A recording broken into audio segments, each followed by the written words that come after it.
Bonjour Gérard. Bonjour Jacqueline. Voilà, j'en bafouille quand vous êtes à la radio. Non, restons calme. Alors Gérard, vous nous proposez aujourd'hui de faire un très grand voyage entre la Chine, la Russie et la Turquie. Vaste programme pour reprendre la célèbre expression du général de Gaulle. Et donc sans perdre de temps, consacrons quelques minutes à réfléchir en votre compagnie à la stratégie chinoise vis-à-vis de la Russie et de la guerre en Ukraine. Parce que si la Chine était restée assez discrète, on peut dire depuis le début du conflit, un haut responsable chinois vient de se rendre à Moscou avec un plan de paix. Comment vous, Gérard, décryptez-vous cette visite ? Eh bien, on va commencer par parler du haut responsable chinois, comme vous dites, Monsieur Wang Yi. Monsieur Wang Yi n'est pas le ministre des Affaires étrangères, il l'a été, mais maintenant il a le poste de directeur des affaires internationales au niveau du Parti communiste, n'est-ce pas? Donc il est parti du gouvernement, maintenant il est dans le cénacle du Parti communiste chinois, donc c'est la plus haute autorité chinoise dans le domaine des affaires étrangères par rapport au président chinois, Xi, il est juste à ses côtés et en dessous de lui. Donc voilà, l'importance du personnage qui a fait cette démarche vers Moscou doit être signalée. Alors, un autre éclairage aussi qui n'a pas du tout été mis en exergue ou en valeur, c'est le fait que, à mon sens, ce déplacement contient aussi, et l'attitude de la Chine, une critique en filigrane de la stratégie et des processus de décision russes. Voyez-vous, la campagne qui a été déclenchée, la guerre qui a été déclenchée contre l'Ukraine a été finalement décidée par un tout petit comité au Kremlin, très peu de politiques et très peu de militaires.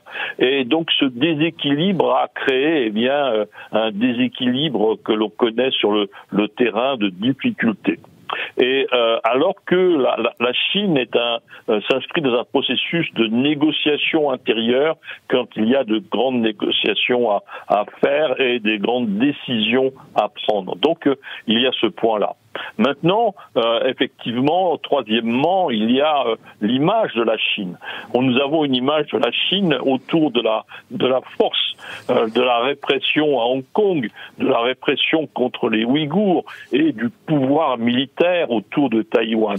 Donc cette démarche diplomatique de paix, gomme cette image de force et de militarisation qui nuit un petit peu ou même assez profondément à l'image de la Chine et donc à son commerce international.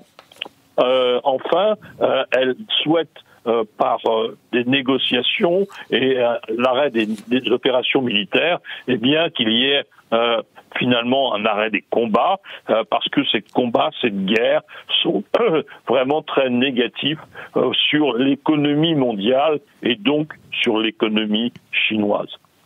Oui, on va aborder ce chapitre économique. C'est vrai que la Chine n'a pas réagi lorsque la Russie a fait la reconquête des territoires en Ukraine. Elle ne s'est pas prononcée. Et puis, il est évident que commercialement, la Chine, elle ne souhaite pas se passer de l'Europe et des États-Unis, j'imagine. Absolument. Disons que la Chine, depuis 10 ans, connaît, et on ne le souligne pas assez, un ralentissement de sa croissance économique. Il y a une dizaine d'années, elle flirtait avec les 8-10%, elle s'est approchée des 5%, et maintenant elle est dans les 3%. Donc, bien sûr, ce sont des taux de croissance non négligeables, mais par rapport à ses besoins en termes de population et d'augmentation du niveau de vie, cela est très très insuffisant, et ce ralentissement nourrit aussi le ralentissement en continu.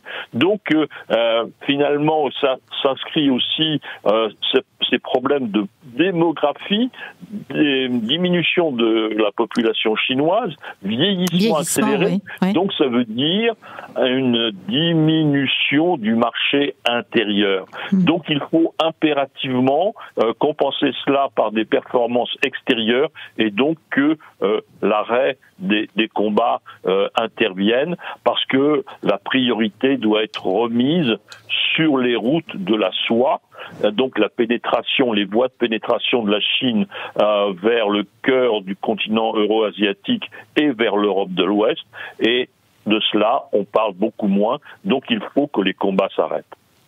Alors quelle est la position de Kiev sur cette démarche chinoise ? Eh bien, la position de Kiev a été, dans un premier temps, pour reprendre un terme militaire, de défense élastique, n'est-ce pas ? Le président Zelensky a dit, qu'il était prêt à rencontrer le président chinois. Donc, il n'était pas du tout opposé à cette démarche vers des négociations possibles pour un arrêt des armes. Mais, dans un deuxième temps, il a bien souligné qu'il était important que la Chine ne livre pas d'armes à la Russie. Donc voilà, si la Chine veut jouer un rôle de négociateur, elle ne peut pas être partie prenante, même indirectement dans les combats.